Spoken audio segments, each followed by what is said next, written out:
판문점 평화의 집 남측 여기서 지금 정상회담이 4월 말에 이루어진다는 거 아니에요? 달력을 보면은 4월 말이라고 이렇게 지칭했지만 4월 30일일 수도 있고요. 4월 25일 이후 30일까지 시점에 이분들 뭐 특별히 일요일을 가리실 것 같지는 않아요. 일요일을 가려서 한 달을 할 것 같지는 않아서 25일에서 30일 사이에 하겠죠? 토요일은 쉬어야 되니까 정상회담 미루자 이러진 않을 거 아니에요.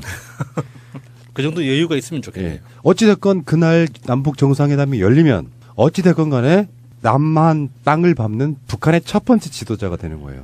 이건 굉장한 사건이잖아요. 일단은 북핵 문제는 이제 차치하고라도 예. 그게 엄청난 의미가 있다. 평양에서 할 거냐, 서울에서 할 거냐, 판문점에서 할 거냐를 우리 측이 물었답니다. 그랬는데 몇 가지 안을 줬다고 하죠. 예. 김정은 위원장이 거기에 대해서 그러면 판문점에서 합시다래 뭐 이렇게 된 것 같고요. 속으로는 너무 서울 나들이 하고 싶었을 텐데 꼭 참았던 것 같아요. 그저 김현이 관련한 방송에 의하면은 서울 나들이를 하루만 시키고 나면 감동의 눈물을 흘리면서 바로 전향을 하죠. 아니, 괜히 그렇게 하면 또 그 자유한국당 인간들 또 땅바닥에 들어눕고 또 노승농성하고 그러면 또 길거리 지저분해지잖아요. 우리 측을 배려한 것 같네요. 사실 그 서울에서 하거나 청와대 내부에서 안건으로 나왔던 제주도에서 하거나 이런 지역을 골랐다고 한다면 그 다음부터는 굉장히 위험스러운 상황이 벌어질 뻔했어요. 박근혜를 추종하는 그 세력들의 불법 집회가 김정은을 앞에 두고 성조기를 흔드는 그런 어마무시한 사태로 벌어질 뻔했거든요. 그런데 이제 김정은도 사실은 대한민국 땅을 최초로 밟는 북한 지도자의 입장에서 판문점까지 고른 것만 해도 사실은 굉장한 용기와 결단이고요. 평양이 아니었다는 것을 보면 시사하는 바는 앞으로도 나오겠지만 굉장히 크다고 봅니다. 오늘 청와대에서 여야 5당 대표회담, 회담이라고 표현하면 맞나요? 그냥 만남인 거지 뭐.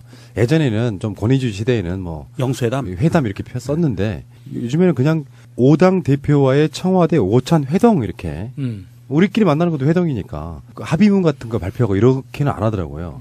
그냥 홍준표가 유승민이 무슨 말 했어? 알았어? 끝 뭐 이렇게 팩트만 전달하는 걸로 좀 끝나더라고요. 근데 여기서 문재인 대통령이 북핵은 용인하지 못한다. 궁극적 폐기는 핵폐기다. 안 봐도 보이지 않습니까? 홍준표 가서 유승민 가서 무슨 말을 했을지. 예. 결국엔 나도 마찬가지다 이놈들아. 트위터를 보니까 문재인 대통령이 너무 사람이 좋다는 거야. 뭐 김성태, 홍준표, 유승민 이런 사람들이 했던 말 있잖아요. 회담에서는 북핵 폐기로 가야 해. 그러니까 결과가 나오기 전 이야기죠. 요구했던 것들이 다 틀어진 상태로 남북 합의문이 발표된 거예요. 예, 맞아요. 그러니까 야당의 요구들을 문재인 대통령이 다 수용했다. 다 들어주지 말아야 되는데 뭐 이런 식의 트윗이 돌더라고요. 결국에는 그 야당이 원하는 것과 문재인 대통령이 원했던 게 다 똑같은 내용인 거잖아요. 근데 그걸 똑같은 내용을 하자고 길바닥에 들어누웠던 거죠. 그 야당에서는. 얼마나 지저분합니까? 쓰레기와 같이. 예. 그러니까 정치적인 도구로서 너희들은 그렇게 못할 거야라는 전제를 해놓고 안 돼 이러고 있는데 사실 문재인 대통령은 조용히 일처리 한 거죠. 제가 트윗 보면서 가장 감동적인 문구를 최근에 발견했는데 북한은 핵 보유국이고 대한민국은 문재인 보유국입니다. 이렇게. 문재인 보유국이 핵 보유국보다 세다. 그렇지. 사실 그 자유한국당에서 나온 논평들을 보면 어제까지만 해도 이게 사실 정말 인간 같지 않은 인간들이 모여있는 집단이다라는 것이 눈에 보이는 게 장제원이죠. 장제원이 나와서 그렇게 얘기를 했어요. 조건이 달려있는 합의문은 합의문이 아니다. 이게 이제 조건이 있잖아요. 핵 폐기를 하려면 체제 보장이 되고 이렇게 나오잖아요. 그런 거에 대해서 조건이 있는 건 합의문이 아니다. 무조건이어야 된다라고 얘기하는데 인류 역사상 무조건이었던 것은 딱 3번이었어요. 그 무조건적인 투항은 하나는 나치, 하나는 일본 제국주의 망할 때 무조건이었죠. 그 다음에 3번째는 장제원이 자유당으로 복귀할 때. 그거 외에는 무조건이 없어요. 다 조건이 있는 거지. 정상적인 합의라는 것은 인류 역사상 정상적인 합의는 양측 간의 조건을 주고받아서 조건을 담아내는 거에 합의거든요. 장제원이 직접 쓰는 건지 보좌진이 써주는 건지 모르겠는데 너무 질 떨어져요. 그러지 맙시다 제발. 진짜. 이게 협상이라는 건 조건이 생겼기 때문에 협상을 하는 거지. 그러면 협상이나 대화를 왜 해요? 뭐 조건이 안 붙을 거면. 그 현실 세계는 기본적으로 이루어지지 않은 일에 대해서 미래에 대해서 서로 협상을 하고 서로 주고받고 알력 싸움을 하는 거지. 그러면은 조건을 안 내걸 거면 이야기를 왜 나누냐고. 질 떨어지는 이야기 하지 않기로 해요. 예. 앞으로 우리나라가 또 대한민국의 평화의 어떤 상징의 나라가 될 텐데 우리끼리 이렇게 싸우는 거 아름답지 않습니다. 예. 자, 이제 자세한 이야기는 잠시 후에 다시 하겠습니다. 청와대 5당 대표 오찬회동. 런치 타임. 점심? 네. 예. 점심. 보통 만찬은 밤에 하고. 네. 예. 점심 때 하는 건 이름 붙이기 그러니까 정오라는 그 오자를 들어서 예. 오찬 이렇게 하고. 아침 식사를 조찬이라고 하고. 예. 예. 제일 싫어합니다, 제가. 저도요. 아점은 뭐라고 하죠? 브런치라고 브런치. 하죠. 그렇지. 제가 제일 좋아하는 브런치입니다. 아침에 먹지를 못해. 그러니까 홍준표가 청와대를 가가지고 기껏 한다는 농담이 이거였어요. 미투가 화제로 올랐는데 다 도착하기도 전에 이 안희정 지사 사건을 임종석 비서실장이 기획했다고 하던데 뭔 생뚱맞고 좀 이상한 농담을 하는 상황. 이게 자유당의 현재 상황을 그대로 나타내는 거예요. 지금 악성 댓글들과 악성 찌라시가 그 내용이 돌고 있어요. 그래서 찌라시가 돌고 있는 것이 이게 사실은 홍준표가 들었는데가 아니라 주도자율 확률이 높아요. 퍼뜨려 놓고 나서 시중에서 이렇게 도는데 덮어 씌우기. 네, 덮어 씌우기 이렇게 하고 있는 것 같아요. 정말 질 떨어진다 진짜. 그러니까 임종석 비서실장이 홍준표 대표님이 미투 운동으로 무사하니 저도 무사해야죠 이렇게. 그러니까 이게 임종석 비서실장이 대응을 잘 했다고 보는데 홍준표 대표 정도의 급이라면 지금 상황에 대해서 안희정 지사 건으로 심려가 크시지요. 그렇지. 심심한 위로의 말씀 전합니다 정도는 해야 돼요. 정말 양아치세요. 아니 그렇게 이거는- 얘기하는 것도 약 아니, 올리는 거거든요 사실. 예, 근데 이게 정말 공당의 대표고 그 정도의 자질이 있는 사람이라면 요 정도 코멘트는 해줘야지 기본빵 하고 가는 거야. 근데 이거는 동네 양아치도 아니고 정치 무섭다. 너도 나도 조심해야 된다. 이건 뭐예요? 그 동네 길거리에서 양아치들이나 하는 이야기지. 양아치 그러시면 듣는 양씨가 굉장히 괴로워요. 자, 그런 식으로 농담하고 청와대에서 회동을 했고요. 지금부터 이제 본격적으로 한번 이야기 한번 해보자고요. 야당이란 존재감이 그런 걸까요? 실제로 이번에 북한에 갔을 때 대부분의 전문가들은 새날 제외하고 대부분의 전문가들은 가서 얻어오는 게 별로 없을 거야. 그 오랜 시간 동안 북핵을 만들어 왔는데 그거 폐기한다고 하겠어? 핵심 북핵 폐기니까. 북핵 폐기가 걸림돌이 될 것이다. 거기다가 이제 한미 군사훈련 4월달에 있을 이런 것들이 걸림돌이 돼서 가지고 오는 거 사실상 없을 거라고 생각을 했는데 예. 전문가들 또는 각 정치 세력들의 모든 예상을 뒤엎고 그보다 한 서너 배쯤 되는 거를 그냥 가져와 버린 거예요. 이따가 뭐 외신의 반응이나 미국 쪽의 반응도 이야기가 다시 나오겠지만 상상을 초월하는 결과물을 가져오니까 사실상은 홍준표와 유승민은 멘붕에 빠진 거예요. 할 말이 없죠 이제는. 공교롭게도 네. 그 다음날 청와대에 가서 기껏 이야기한다는 게 할 말이 없으니 홍준표가 이렇게 했습니다. 이번 남북 정상회담이 북핵 완성에 시간을 벌어주는 그런 회담이 돼선 정말 안 됩니다. 국민한테 지울 수 없는 불행한 사태가 될 수 있습니다. 이 모질이 이런 거예요. 누군가가 결혼을 했잖아. 신부에게 결혼식장에서 축하해요라고 말하는 게 아니라 이혼하는 일은 없어야 될 것이다. 또 그런 얘기하고 있는 거예요. 그리고 그 김정은 위원장이 공개적으로 표명했잖아요. 재래식 무기와 핵무기는 남쪽에 사용한 일은 결코 없을 것이다. 분명히 천명했잖아요. 유승민은 그래도 일단 북한이 핵미사일 실험을 일시 중단하겠다고 한 점은 긍정적으로 평가한다. 중요한 것은 말이 아니라 행동이고 북한의 진정성이다 하면서 한 말이 또 있습니다. 북한이 시간 벌기용 쇼를 하는 것인지 실제 비핵화의 길로 나올 것인지는 앞으로 하나씩 확인할 것. 그러니까 이 사람들이 그런 거네. 결혼식 얘기가 딱 그런 애예요. 앞으로 니들은 부부싸움도 할 것이고 네. 그렇지만 이혼하지 말고 살아야 정상적인 거야. 그러니까 멘붕 상태라는 게 이런 거예요. 어차피 잘 안 되길 바랬어. 정파적으로만 봤을 때. 근데 어마어마한 결과를 들고 오니 이 사람들 입장에서는 뻘쭘해진 거예요. 그러니까 앞으로 일어나지도 않을 일을 미리 예단하면서 축하하기보다는 잘 안 될 거야. 잘 안 될 거야. 사실 잘 안 되겠지. 뭐 이런 식으로 계속 자기 정신승리를 하고 있는 거예요. 그러니까 기본적인 어떤 이것을 바라보는 이 사람들의 생각이 딱 여기 머물러 있구나 이런 생각을 해봤고요. 유승민 말도 틀린 말이에요. 실제로 시간 벌기용 쇼를 한다는 의미가 아무 어떤 고민 없는 지점에서 튀어나온 말이거든요. 무슨 말이냐면 북한이 시간 벌기 쇼를 해서 뭐 하냐고. 시간 벌기 해서 자기들이 얻는 이득이 뭐냐고. 그런데 이제 홍준표도 그렇고 유승민도 그렇고 지금 같은 그러니까 이번에 대북 특사단이 가지고 온 그 성과 같은 내용을 자기들의 정치 인생을 통해서 한 번도 겪어본 적이 없잖아요.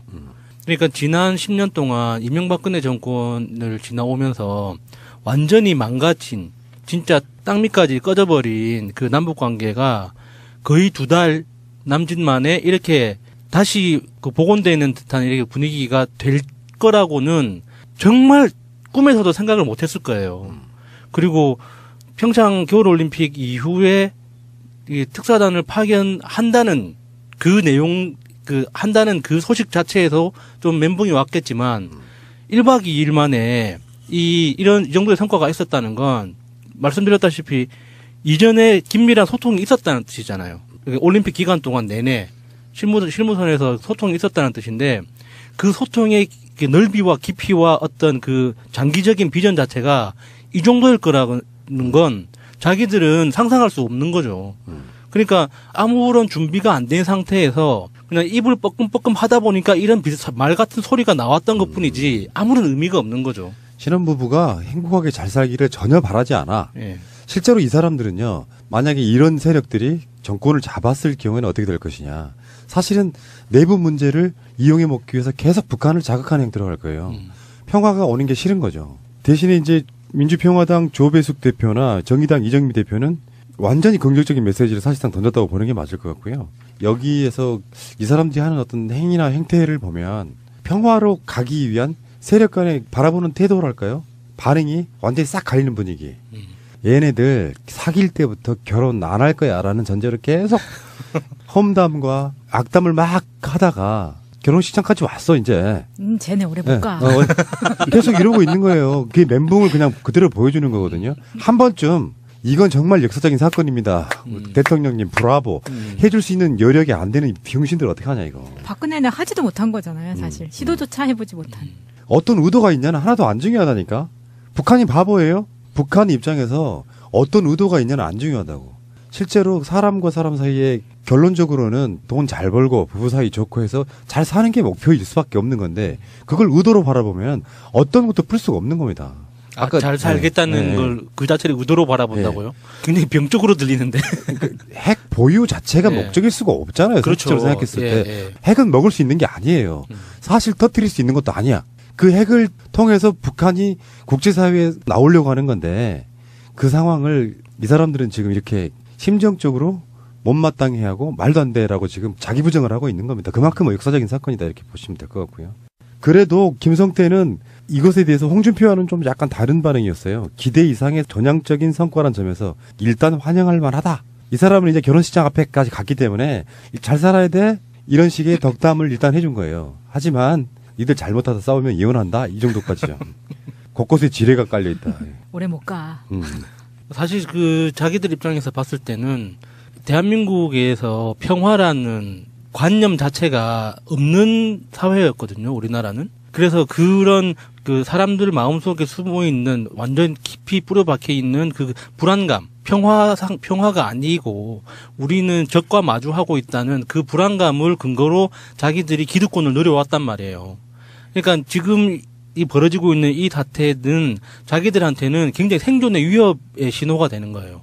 지금 안 그래도 문재인 대통령의 지지율이나 그 정당 지지율이 압도적으로 지금 높은 상태에서 여당의 지지율이 높은 상태에서 자신들의 정치적 입지가 점점 말라가고 있다는 거를 눈으로 보고 있잖아요. 근데 이런 상태에서 지방선거도 눈앞에 두고 있는데 이렇게 북한이라는 존재가 자기들을 정말 마지막 그 한 방울 물까지 말려버리는 그런 요소로 작용할 것이라는 두려움이 지금 너무 눈에 선하게 보여요. 그러니까 이 사람들은 지금 정치적으로는 역사적으로 가장 쫄아있는 상태라고 봐야죠. 그러면서 김성태가 한미연합군사훈련은 즉각 재개해야 된다 이렇게까지 이야기를 했는데 남북 회담에 있어가지고 가장 걸림돌은 4월달 한미군사훈련이거든요. 그것을 김정은이 스스로 치워준 거예요. 예. 예년 수준으로 한다면 이해하겠다. 이게 우리가 계속 그런 우려를 우리들도 해왔잖아요. 이게 만약에 북한이 평창올림픽 이후에 핵실험을 한다든지 물론 그 핵실험의 조건에는 한미 군사훈련하면 우리도 핵실험할 수 있어 이렇게 나오면 어쩌냐. 최대의 걸림돌이 지워진 겁니다. 저도 어제 뉴스 보면서 제일 기분이 좋았던 그 자막이 그거였어요. 특사단이 북한에 설득을 할 거라고 생각했거든요. 북한에는 우리는 한미훈련을 할 수밖에 없다. 그리고 미국 측에는 한미훈련 규모를 줄이자. 그렇게 양쪽을 설득하는 일 때문에 고생할 거라고 봤는데 김정은이 공개적으로 한미훈련 이해한다. 그러니까 정말 진심이구나. 이거 진짜 북한과의 협상 테이블까지 가겠구나 하는 그 마음이 들어서 정말 자리에 앉아서 볼 수가 없었어요. 계속 서서 봤습니다. 이게 대북 특사단이 간 것은요. 대북 특사단이 움직일 때 1박 2일로 움직였잖아요. 이것을 우리 언론들은 대부분 가서 무엇을 주고받을 것인가에 초점을 맞춰요. 보통은 그래요. 보통은 그러는데 이게 무엇을 주고받을 것인가에 초점을 맞추는 게 아니고요. 첫 번째는 정례화, 이걸 정례화하겠다는 의지고 두 번째는 주고받은 합의된 것을 합의서 형태로 만드는 작업을 하는 거예요. 2월 9일 날 그 동계올림픽 개막식에 고위급 대표단이 왔잖아요. 그 수행원 중에 평양에서 출발할 때 맨 뒤에서 바바리 코트 입은 사람이 한 명 있었어요. 제가 이름은 잊어버렸는데 그 사람이 맨 뒤에 이름이 잘 안 밝혀진 사람이 따라왔거든요. 이 사람이 언제 돌아갔는지 아세요? 2월 말에 돌아갔어요. 20일 넘게 있다 갔어요. 이 사람이 평창에 와서 호텔 안에서 숙소 안에서 혼자 있었다고 얘기하지만 계속 이 사람이 우리나라 정부 당국자들과 교류를 했거든요. 기사로는 안 나왔습니다. 기사로는 안 나왔는데 얼핏 나온 정보들에 의하면 이 사람이 한 3주 동안 우리나라에 있으면서 사실은 실무적인 접촉과 그다음에 주고받는 것은 거의 여기서 마무리가 된 거예요. 대북 특사단이 갔을 때는 이것을 국제적으로 어떻게 공신력 있는 뉴스를 만들어낼 것이냐의 합의문, 이거를 만들어내려 가는 거거든요. 이 숨겨진 이야기들이 이 안에서 특사단이 가서 정말 김정은과 4시간 동안 마라톤 저녁밥을 먹고 그리고 나서 밤새 실무진들끼리 남북 실무진들끼리 토의와 협상과 해가면서 합의문을 만들어냈다. 그거는 맞아요. 그건 맞는데 어떤 뒤에서 항상 보이지 않는 존재가 실무팀은 따로 움직이게 돼 있어요. 네, 그래서 눈에 보이는 사람들은 실무진이 아니다. 이 사람은 정말로 특사단이에요, 단. 그걸 외부에 보여지는. 그리고 대국민, 대외국에 이렇게 메시지를 전해주는 거예요. 우리나라 정부에 이 정도의 영향력 있는 사람들이 북한에 갔다. 북한에서는 이렇게 영향력 있는 사람들이 맞이했다. 그래서 이런 결과를 만들어냈다라는 것을 보여주는 거거든요. 그렇다고 봤을 때 우리는 너무 우리 스스로도 사실은 북한이 이렇게 할 거야. 이렇게 했으면 좋겠어 하면서도 사실은 쫄았던 건 사실이잖아요. 나중에 이거 만약에 또 터지면 이거 어떻게 감당을 하지? 쫄았던 거가 있거든요. 그런데 저도 불과 지난주까지만 해도 이 사람이 3주간 있었다는 거를 정보를 캐치를 못했었는데 최근에 알았어요. 그래서 이 사람이 있으면서 우리나라 정부 당국자들과 긴밀한 조율을 했었구나라는 결론이 나오더라고요. 근데 북한의 조선중앙TV에서 보여준 그 화면들 있죠. 특사단하고 김정은 위원장하고 그 만찬하는 그 화면들 속에서 그동안 한 번도 보지 못했던 활짝 웃는 김정은 위원장의 맞아. 모습. 그게 굉장히 낯설면서도 내가 북한에 대해서 가지고 있었던 그 고정관념이 아직도 남아 있었구나라는 걸 동시에 느꼈어요. 그렇죠. 예. 저렇게 웃을 수 있는 사람들인데, 그러니까 우리가 김여정 부부장을 보면서 느꼈던 그 반가움과 낯설음 있죠. 북한 사람은 항상 꼿꼿하고 경직돼 있고 무표정이고 이런 사람들이다고 생각했는데 그게 아닌 정말 보통 사람이구나. 우리 같은 사람이구나라는 그런 느낌 때문에 그 댓글에도 그런 이야기가 있더라고요. 돼지인 줄만 알았더니 귀여운 구석이 있구나. 네, 그런 이야기가 있을 정도로 그래서 똑같이 느꼈거든요. 우리 쪽 사람들 만나서 인사를 할 때 분위기가 버선발로 나와서 이렇게 환영한다? 그 보통 악수하는 방법도 다르더라고요. 이렇게 보통 정상회담이나 정치 외교적인 악수는 한 손으로 그냥 이렇게 흔들잖아요. 근데 두 명 다 서로 두 손을 꼭 잡고 진짜 이렇게 코와 코를 맞대고 이렇게 그 속닥거리면서 이야기하는 게, 이게 진짜 앉아서 볼 수가 없었어요. 그러니까 뭔가 좀 되는 것 같아가지고 너무 마음이 설레더라고요. 그러니까 마음속에서 북한이라는 존재와 김정은을 지워요. 고정관념을 지우라고. 고정관념이 있으니까 이상해 보이는 거예요. 김정은이 우리가 생각하는 것보다 훨씬 더 합리적인 사람일 수 있다는 가정하에 그런 표현이 전 적절하다고 생각하지는 않는데 얼마나 절박했으면. 근데 그게 사실이거든요. 핵 개발한 이유가 그 핵을 쏘면서 미국과 전쟁하겠다는 게 아니잖아요. 유승민이나 홍준표 같은 반응은 그 흐름을 전혀 모르는 입장에서 이야기하는 거고 북한의 오랜 수건 사업 이거는 핵을 갖는 게 아니고 북한이 결국에는 미국으로부터 언젠가는 폭격을 당해서 망할 수 있다라고 하는 두려움 이것에 대한 북한의 자구책으로 시작한 게 핵이라고 생각하면요. 여기에 핵을 완성해 놓은 뒤에 그걸로 잘 먹고 잘 살기 위한 카드로서의 핵이라고 생각하면 이제 꺼낼 때가 된 거잖아요. 지금 4월 말이라고 아까도 얘기했는데 그런 얘기도 있습니다. 왜 4월 말일까? 근데 문재인 대통령이 청와대 오찬회동에서도 뭐 그런 비슷한 얘기를 했는데 5월달, 6월달에 하면 지방선거 또 얘기가 나올 것 같고 그러니까 사실 우리들 마음 같으면요 3월 말에 했으면 좋겠잖아요. 근데 미국의 어떤 반응도 봐야 되고 국제사회 흐름도 봐야 되고 준비를 하려면 또 시간이 물리적으로 필요해요. 그냥 만나면 되는 게 아니잖아요. 각종 모든 것들이 다 준비가 돼야 되는데 그 과정에서 4월 한미 군사 훈련이라든지 이런 것들을 봤을 때 지금 상반기 중에는 4월 말에 가장 적절한 시점이 아닌가 이렇게 생각을 해봅니다. 그리고 4월 15일이 김일성 주석 뭐 생일이라는 북한에서는 역대 1년 중 가장 큰 기념 행사가 있잖아요. 태양절이라는 것 같은데. 예. 고기도 주고 기름도 준다는 그런 날. 그거랑 사실 상관은 없을 것 같아요. 그걸 의미를 붙이는 건 기자들이나 쓰는 거지. 네. 지금 이 엄중한 상황에 태양절 맞추려고 이렇게는 안 할 겁니다. 사실 그 4월이라는 거는 대한민국 전체 국민 중에 저만 맞췄던 것 같아요.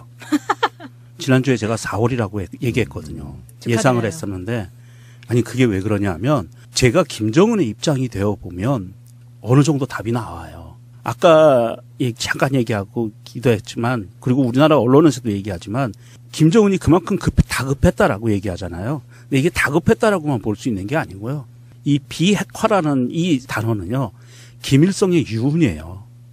김일성이 군사적으로 경제적으로 대한민국을 훨씬 앞서고 있었던 70년대 초중반까지 대한민국은 정말 쫄쫄 굶는 나라였거든요. 북한은 잘 살고.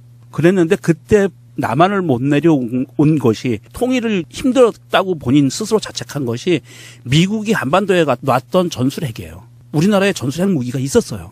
그것이 나중에 없어지는데 핵배낭이니 핵포탄이니 이런 투발 능력을 갖고 핵공격을 할 수 있는 것들이 의정부 이후 북쪽으로 쭉 있었어요. 그래서 북한에서는 이 국지전도 불가능한 상황이었기 때문에 비핵화라는 것이 김일성 유언이에요. 한반도 비핵화. 그렇다고 봤을 때 김정은 입장에서는 마음이 다급한 게 아니라 지금 타이밍이 제대로 된 타이밍이었고요. 그리고 김일성의 유언 그러니까 북조선이 존재하는 북조선의 무력과 모든 정책이 존재하는 가장 기둥이 되는 김일성 유언 중에 비핵화와 평화 이것을 어떻게 만들어갈 것인가를 김정은 입장과 그다음에 북한의 정권의 입장에서 보면 가장 좋은 시기는 이 올림픽이 끝나고 바로 해야 되는데 바로 한다는 건 사실상 물리적으로 불가능하거든요. 그리고 만약에 8월, 9월, 10월로 넘어가면 중간에 어떤 일이 있냐면 트럼프가 어떻게 튈지 예측이 불가능한 거예요. 미국의 군산복합체나 강경파들이 어떤 방식으로 움직일지 지금 예측이 불가능한 상황이고 그때가 되면 지금은 미국이 내부적으로 굉장히 혼란한 시기이기 때문에 이거를 대형 먹잇감을 딱 던져주면 물게 돼 있거든요. 그런 상황을 봤을 때 4월이 가장 적합하다라고 생각을 했던 거고 그리고 여기에 한미연합훈련 같은 경우에는 김정은이 그렇게도 양해를 했다고 하는데 이거를 이제 혼수성태는 한미군사훈련이 김정은의 허락을 받고 하는 거냐 이런 막말도 하는데 허락을 한 게 아니고 해도 돼요. 딴지 안 걸게요. 그런 얘기거든요. 딴지 안 걸겠다는 얘기거든. 기존에는 딴지를 걸었기 때문에 왜냐하면 한미연합훈련을 하게 되면 독수리훈련을 하게 되면 독수리훈련의 핵심은 뭐냐면 상륙훈련 그리고 근래에 들어서 박근혜 정권에 들어와서 계속 유지돼 왔던 전략자산 투입훈련이거든요. 핵잠수함 이런 전략무기들이 투입이 됐기 때문에 북한은 약 한 2달 동안 그 한미연합훈련 열리는 전후 2달 동안 국가경제가 마비가 돼요. 모든 산업이 올스톱되고 모든 국가 인민들이 다 전쟁 대비해서 방어태세로 들어가거든요. 이거를 막겠다는 거예요. 굉장히 합리적인 거죠. 김정은 입장이. 다급한 게 아니라 합리적으로 이를 추진했다. 이런 것이 보이는 거예요. 알겠습니다. 잠시 후에 다시 오겠습니다. 자, 그리고 이제 정말 소득은요. 진짜 소득은 한 라인 설치한 거예요. 그 지금 청와대하고 북한에 있는 서기실이라고 거기에 전화가 놓이게 됩니다. 그래서 그걸 들면 바로 서로 연결할 수 있는 거예요. 이거는 엄청난 사건이죠. 문재인 대통령이 혹시 밤에 전화 걸어서 잘못 걸었어요 하시진 않을까. 그런 것도 할 수 있을 것 같아요. 한라인도 좋은데 그 카톡 같은 전용 채널 같은 게 있으면 좋겠어요. 그러니까 메신저. 왜냐면 이모티콘 이모티콘 선물해주고 국밥 하나씩 이런 거. 보내주고. 뭐 북한이 이번에 간 특사 중에 한 명이 최신 스마트폰 하나를 구입해서 전화번호를 넣어둔 다음에 김정은 위원장한테 선물합니다. 카톡으로 서로 대화하시라고. 와이파이만 되면 되니까. 뭐 그런 정도니까 그 한라인이 이제 뭐 보도에 의하면은 남북 정상회담 전에 시범적으로 한번 통화를 하게 될 것이다 이렇게 되는데 전쟁 발발 국지전 그 모든 가능성을 굉장히 줄여주는 획기적인 사건이에요. 한 단계 두 단계 걸쳐 가는 게 아니고 궁금한 거 있으면 바로 전화기 들어서 물어볼 수 있다. 그 예전에 북한 병사가 그 휴전선 통해서 넘어왔을 때 그때 확성기로 대화했다잖아요. 그러니까요. 야 우리 고의 없어 야. 이런 거. 뭐라고? 근데 정상 간의 한라인이면 김정은하고 우리 대통령하고 직접 할 수도 있는 거예요. 직접 하는 거예요. 직접 하는 전화예요. 직접 전화하는 거고. 그러면 화상 통화로 하지. 그것도 가능할 수도 있어요. 시작할 때부터 웃으면서 시작할 것 같은데. 왜냐하면 지금 정보통신 기술이 발달해 있기 때문에 북한이라고 우습게 보면 안 되고요. 북한도 그런 정보통신 기술이 발달해 있거든요. 그래서 한라인이 화상 통화도 가능은 해요. 근데 아마 안 할 거예요. 그거는 여러 가지 그 여건상 안 할 확률이 높은데. 북한이 독자 개발한 운영체제가 있죠. 붉은 별이라고. 그리고 북한은 인공위성도 자체적으로 쏘아 올리는 나라예요. 우리나라보다 기술력이 높아요. 그쪽에서는. 하기야. 아까 말한 내가 선입견 갖지 말래놓고 또 선입견 갖는다. 기분 너무 좋은 상태인데. 자, 외신 쪽으로 한번 가볼까요, 이제? 외신에서 그런 보도가 나왔어요. 이게 워싱턴 포스트의 표현인데 미국이 이끄는 국제사회의 대북 제재 압박과 트럼프 대통령의 특이한 스타일에 대한 우려 속에 이제 김정은은 한국이 그에게 내밀어 온 올리브 가지를 갑작스럽게 기꺼이 받으려 한다 이렇게 표현했습니다. 무궁화 가지로 바꿉시다. 왜 올리브 가지야? 그러니까 그쪽에서는 무궁화로는 모를 것이고 평화의 상징이 올리브가 나는데 이게 노아의 방주 때 그 비둘기가 올리브 가지를 물고 와서 지금까지 하나님이 노예했는데 이제는 노하지 않는다라는 의미로 신과 인간의 영역에서 평화의 상징으로 올리브 가지. 뭐 마른 땅, 뭐 희망의 상징으로 이렇게 올리브 가지가. 그리고 나오죠. 올림픽이 처음 열렸을 때, 맞아요. 머리에 쓰는 게 올리브 나무로 가지를 엮어서 관을 만들어서 해줬죠. 워싱턴 포스트의 표현에 의하면은 그런 거죠. Accept the olive branch. 뭐 이렇게. 그러니까 그걸 받아들였다. 이게 이제 전 세계적으로 어떤 국제적인 분쟁이나 어떤 논란 속에 서로가 화해를 하게 되면 분쟁을 유발한 당사자가 그 화해의 제의를 받아들였다 이렇게 표현하면 될 것 같고요. 이게 지금 세계적인 빅뉴스예요. 뉴스거리가 여러 가지가 있겠지만 사실상은 김정은의 이 남북 정상회담 등의 어떤 거를 받아들이는 제안이 지금 트럼프의 무역 전쟁과도 연관이 있을 수 있어요. 국제적인 돌아가는 정세로서 보면 그런데 여기서 트럼프는 자고 일어났더니 소식이 들어온 거 아니에요. 새벽 시간대였으니까 웬열 했을 거야 일단은. 트럼프 스스로가 이미 문재인 대통령한테 숟가락 얹었잖아요. 그리고 문재인 대통령도 트럼프 대통령이 노력해준 결과로 이런 성과를 얻었다라는 표현을 하고 있는 것처럼 북한이 그런 반응을 보이니까 지금 외신들뿐만 아니라 미 국무부도 이렇게 표현했습니다. 이런 날 오리라 생각하지 못했다. 한국과 다음 조치를 논의하겠다 이건데 지금 바로 서훈과 정의용 두 특사가 미국으로 갑니다. 정말 바쁘시네요. 김정은이 미국 트럼프에게 주는 북의 입장문을 문서로 줬는지 말로 줬는지 모르겠는데 그것을 전달해 줬고요.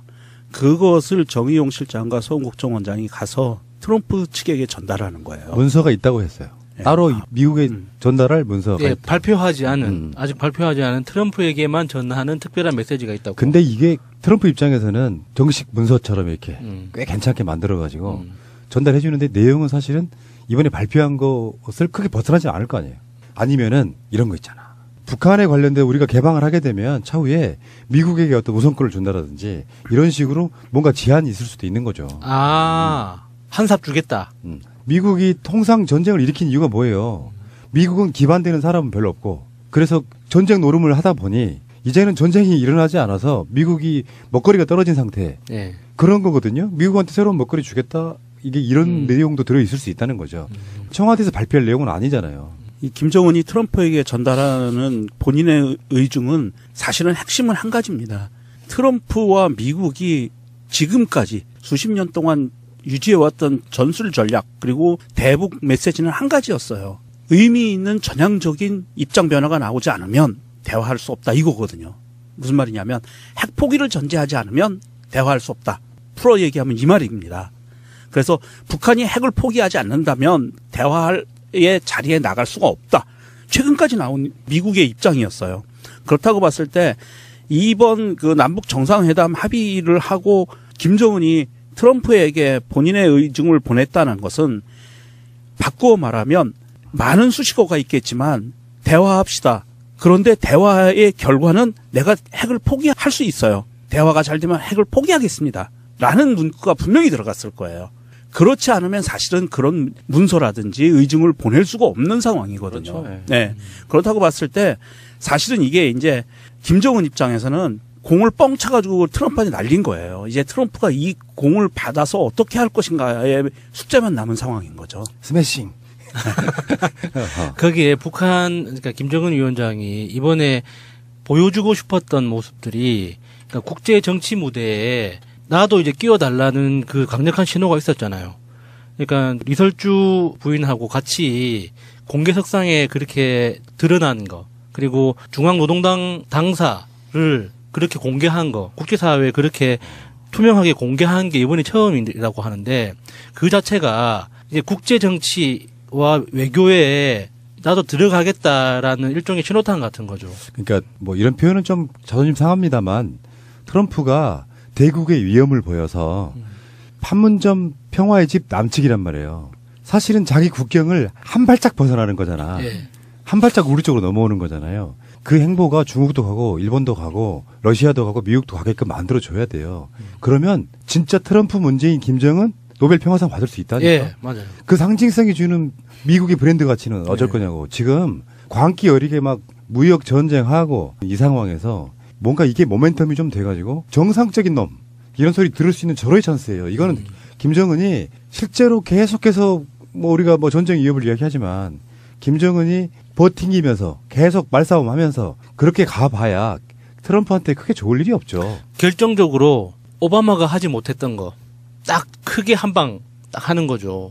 그러면 트럼프가 가지고 있는 큰 열등감, 오바마 정권에 가지고 있는 크나큰 열등감 하나를 정말 크게 넘어서는 거여서 트럼프도 내심 기대하고 있지 않을까요? 지금도 이게 다 내 덕이라고 하고 있는데 우리는 100% 인정합니다. 다 트럼프 덕이에요. 한 가지가 더 있다고 봐야죠. 아까 홍준표와 유승민이 결혼식장 이야기 비유를 들었던 것처럼 트럼프도 저렇게 쉽게 열 줄을 몰라서 당황할 수는 있어요. 근데 트럼프 마인드 속에는 깜짝 놀라긴 하지만 이게 사실상의 자기 업적에 해당하는 부분이기 때문에 이거를 전향적으로 받을 수밖에 없어요. 그러니까 명분상 미국이라고 하는 나라는 계속해서 김정은을 압박했던 거 말로만 한 게 아니잖아요. 제재를 하잖아. 밖으로 못 나가게 하고 무역도 못하게 하고 아무것도 못하게 하잖아요. 제재한 목적과 김정은이 핵무기를 만든 목적이 사실은 접점에서 만나면 일치하는 거예요. 김정은도 핵이 목적이 아니었기 때문에 트럼프도 핵폐기가 목적이면 두 사람 다 핵 자체가 공존할 이유가 없는 나중에 교집합이 만들어지는 거거든요. 그런 면에서 봤을 때는 트럼프의 아주 전향적인 스타일상으로 보면 약간 미치광이들이 막 장구하는 듯이 안 하고 즉석에서 좋았어! 고! 할 수도 있다는 거예요. 전문용어로 기마이라 그러죠. 어찌됐든 이번 일을 보면서 저는 성선설을 좀 믿어가기 시작을 했어요. 이건 굉장히 철학적인 비유인데? 왜냐하면 저 트럼프와 같은 본인이 얘기하기로 미치광이 같은 사람 그리고 김정은과 같이 트럼프가 묘사한 미치광이 같은 사람들이 정말 이 정상적인 국가 수반의 대우를 받는 순간 이 사람들이 착해지기 시작해요. 문재인 대통령이 정말 이 사람들을 예를 다해서 정말 인간으로 하나의 국가 수반으로 정상적으로 대우를 해주니까 이 사람들이 이게 근묵자흑 근주자적 이것처럼 물이 들어버리는 거예요. 난 그래서 여기서 이게 성선설이 맞긴 맞나 보다. 또 결과적으로는 다 이게 다 문재인 덕분이다. 그렇죠, 이런 그렇죠. 거죠. 대한민국은 문재인 보유국이다. 정치라고 하는 게 홍준표나 이런 사람들은 못할 거 있어요. 결국에는 지도자라고 하는 거는 즉각 반응해야 될 게 있고 내가 보살펴야 할 대상이 있고 어떤 거는 기다려야 될 게 있고 여기에서 강약 조절 올림픽에서 금메달 땄는데 한 달 후에 축전 보내는 건 의미가 없잖아요. 네. 즉각 반응해야 되는 부분과 있고 이런 면에서는 굉장히 훌륭한 지도자라는 생각은 떨칠 수가 없는 게 우리는 뭐 문재인 대통령의 전공이 외교 이런 게 아니지 않습니까? 네. 근데 실제로 외교 무대에 뛰는 사람들은 오히려 관성적으로 움직인다는 거지. 기계적으로. 선배한테 배운 대로 네, 그냥. 그런데 기계적으로. 이렇게 정치를 훌륭하게 하는 사람들은 결국엔 전에도 제가 이런 표현 쓴 적이 있거든요. 외교도 결국엔 사람 대하는 거랑 똑같다. 예. 태도에 문제 있어가지고 꾸준히 기다려주니까 일단 트럼프의 신뢰를 쌓았죠. 지들끼리 같은 나라라고 나를 배신하지는 않을 거야. 그리고 김정은 입장에서도 이게 뭐 요즘에 천안함 이야기도 계속 나오고 있습니다만 사실은 자유한국당이 천안함의 주범 김영철이 어쩌고저쩌고 이야기해봤잖아요. 잘 생각해보면은 천안함의 주범이 그쪽 세력들이라 그러면 저는 이런 대화 못할 거라고 생각해요. 일단은. 근데 일단 논란거리를 줄여주기 위해서 그냥 부정도 긍정도 아닌 것 같은 그런 뉘앙스잖아요. NCND 하잖아요. 그러니까 그런 관점에서 봤을 때는 문재인 대통령의 그런 태도들이 또는 우리가 갖고 있는 김정은에 대한 그 고정관념들이 조금만 깨고 보면 사실 아무것도 아니었다는 거죠. 박근혜가 왜 태도가 나빴냐면 통일은 대박이야 했어요.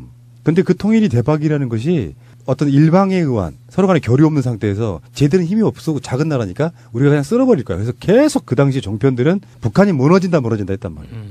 북한 난민들은 중국으로 갈 거냐 한국으로 갈 거냐 이 고민을 하고 자빠졌단 말이야. 지그들끼리 나라로 인정 안 하잖아요.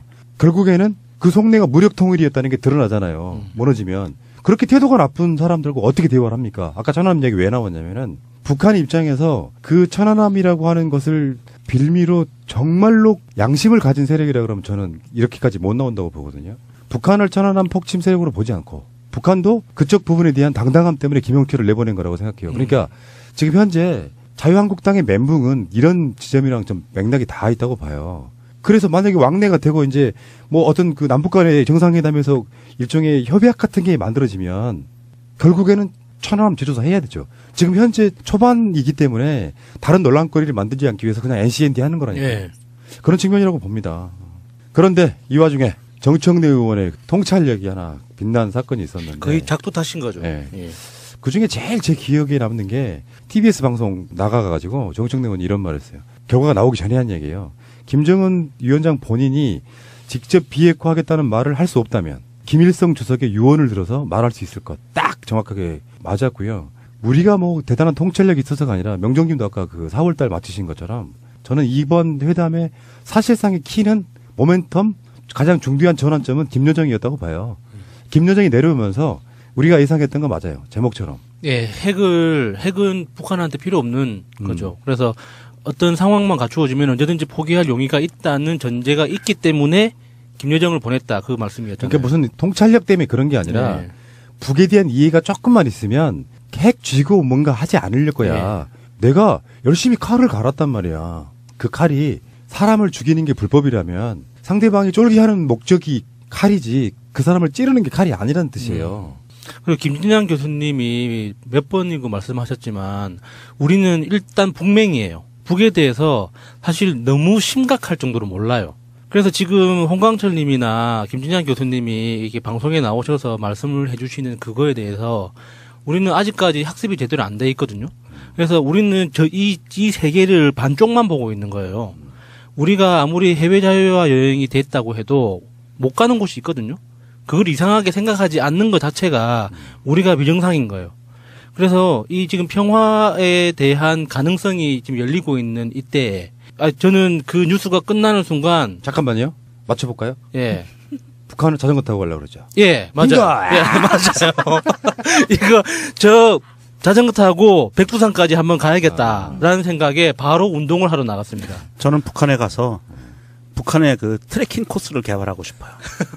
제주도에 걷는 여행을 하잖아요. 예. 그런 것처럼 북한에도 그런 여행 코스를 만들면 좋겠다. 문재인 대통령은 변호사로 이제 북한 주민들한테 봉사하면서 여행을 보내고 싶다고 그렇게 말씀하셨어요. 그 인권 변호사. 그 문장이 진짜 감동적이더라고요. 그쪽에 가면 자본주의가 어차피 도입될 수밖에 없어요. 개방 가면 그렇잖아요. 사실상 중국도 지금은 반자본주의 형태로 가고 있는데 그러면 법에 저력받고 뭐 변호하는 게 익숙하지가 않을 것 같아서 해보고 싶다. 진짜 감동이었어요. 네, 그런데 제가 보기에는 만약에 멀지 않은 시기에 통일이 된다면 통일 대통령이 될 것 같아요. 변호사보다 먼저.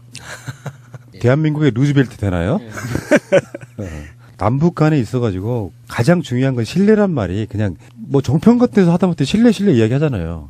근데 신뢰가 중요한 건 마음을 터놓고 이야기하면 사실 못할 말이 사실 없는 거죠. 그러니까 한라인도 만들어지고 김여정으로부터 어떤 뭔가 무엇이든 포기할 수 있으니 허심탄회하게 대화합시다. 이건 김정은만의 전 특권이라고 생각해요. 젊은 지도자가 갖는 절박함일 수도 있겠지만 특권이라고 생각해요. 본인도 생각을 했겠죠. 근데 이제 김영철급, 김영남급의 좀 나이 좀 드신 그쪽에 그런 사람들은 고정관념 못 벗어나는데 김정은 위원장이 핵을 거의 완성 단계까지 만들었다는 의미 속에는 우리가 그때 신년사 분석하면서 그랬잖아요. 여기까지는 강하게. 근데 자기 인민들한테 되게 미안한 거예요. 참아라 하는 상황이잖아. 사고의 전환, 패러다임의 전환을 먼저 딱 하고 나서 자, 우리가 이렇게 던지면 남쪽이 어떻게 반응할 거고 파전을 해봤는데 사실은 이 제안은 작년 7월 달에 문재인 대통령이 먼저 한 거죠. 맞아요. 베를린에서. 네. 그리고 그거에 대한 화답이 김정은으로부터 나왔고 이게 주거니 받거니 하면서 김요정을 내려보냈더니 정말 남측에서는 이명박 박근혜처럼 뭔가 기만하고 속이고 정권에 이용해 먹는 게 아니고 한 동포와 대화할 용의가 있다라고 느꼈다는 거죠. 그게 바로 김정은의 환한 미소. 만찬장에서의 김정은의 환한 미소가 바로 그런 의미라고 생각합니다. 네. 북한에서 나온 조선중앙TV나 노동신문들의 반응을 보면 문재인 대통령에 대한 평가가 기가 막혀요. 전에 왜 김진영 교수가 했던 말이 그거잖아요. 북한이 대한민국에 가장 실망했던 건 국가 간에 합의한 사항. 김대중 노무현 대통령이 합의한 사항들을 하루쯤에 깨버리더라. 정권이 바뀌었다고 해서. 그것에 대한 지금까지의 남한 무시작전이었잖아. 남북관계 최근 몇 년 동안 그랬어요. 남조선 아가리 닥치고 있으라. 김정은은 문재인 대통령을 믿고 갈 수밖에 없는 딱 상황이 된 거죠. 최고 완전 최고지. 기승전 네. 다 문재인 덕분이다. 예. 아니 만약에 다른 사람이 대통령이었으면 저는 이렇게 생각해요. 예, 맞아요. 예. 노무현 대통령, 김대중 대통령의 평화통일에 대한 기본적인 맥락을 완벽히 이해해온 사람. 예. 거기에다 정상회담에서 문재인 대통령 눈빛을 딱 마주치고 나면 이제 바로 사람이 변할 거죠. 마지막으로 두 사람이 만났을 때 한번 상상을 잠깐만 짧게 해볼까요? 김정은 나이가 30대 초중반이단 말이야. 예. 우리 옛날에 알려지긴 37인가 그렇게 알고 있었는데 요즘 보도 보니까 만 33? 이렇게 나오는 보도가 있더라고요. 출생 연도에 대해서 몇 가지 썰이 있어서 정확하게는 모르겠어요. 그럼 문준용 씨나 문다희 씨보다 어려요. 그 아버지와 아들 관계 딱 그거지. 되고요. 그래도 이제 문재인 대통령은 깍듯하게. 그건 당연하고. 예. 당연하고. 이게 김정은도 자기는 어느 날 갑자기 유배 생활을 하다가 예. 어렸을 때부터 유배 생활을 하다가 어느 날 갑자기 최고 지도자가 되는 케이스잖아요. 아버지가 돌아가시면서. 그랬던 상황에서 어찌됐든 지난 몇 년간 내부 단속을 하고 그다음에 북한의 어떤 자기의 정적이 될 만한 사람들도 쳐내고 하면서 내부를 탄탄히 안정화시키는 작업이 이제는 끝났다고 보거든요. 그러는 와중에 얼마나 외로웠겠어요. 김정은도 굉장히 외로웠을 거예요. 힘들고. 그러는 상황에서 문재인 대통령하고 딱 마주 앉아서 눈빛을 마주치면 뭔가 이게 안 껴서 울고 싶은 대성통곡하고 예. 싶은 막 이런 마음이 들 거란 말이에요. 문재인 대통령이 한번 꿈뻑해주면 끝나는 거예요. 아, 왜 이래 지금도 여러분들은 우리 입장에서만 김정은을 약간 바보로 만드는 발언이라고 생각해요. 이제 이는 동등하게 김정은이라는 표현을 가급적이면 안 쓰려고 해요. 정말 대우를 해줘야죠. 예. 김정은 위원장으로. 예. 아 그리고 한 가지만 더. 리설주 씨가 나왔잖아요. 북한에서는 리설주 씨를 공식적인 그 호칭이 리설주 여사라고 한답니다. 그러니까 우리 멜라니아 여사 뭐 이렇게 얘기하시듯이 우리나라도 앞으로는 김정은 위원장 리설주 여사 이렇게 불러줘야 될 것 같습니다.